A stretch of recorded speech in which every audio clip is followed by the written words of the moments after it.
The annual conference newspaper tells what happened here in this sanctuary 58 years ago. It was May 28, 1954, when the East Conference of the Methodist Church in Oklahoma and the West Conference of the Methodist Church in Oklahoma became one conference. First, the Indian Territory was divided north and south. Because of action just before the Great War between the states, the Methodist Church had divided. Northern branch sent missionaries into the state, forming churches including the First Methodist Church of Tulsa.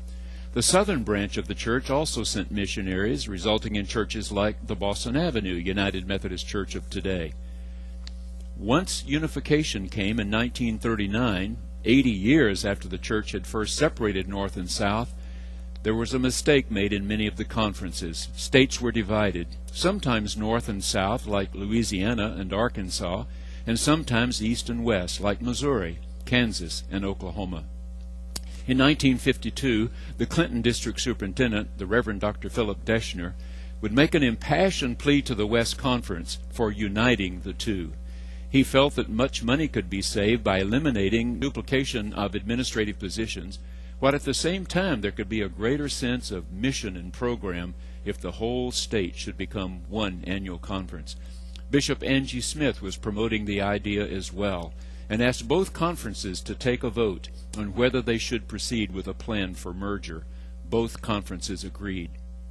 Bishop Angie Smith determined that Dr. Philip Deschner should chair that committee.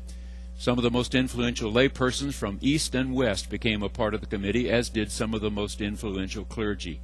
And in 1953, they officially decided to proceed with merger. But it was in 1954, when the annual conferences met here in the sanctuary at Boston Avenue, that Bishop Angie Smith finally rapped the gavel and said, "The East Conference of Oklahoma and the West Conference of Oklahoma are now one annual conference." And so we have been for the last 58 years.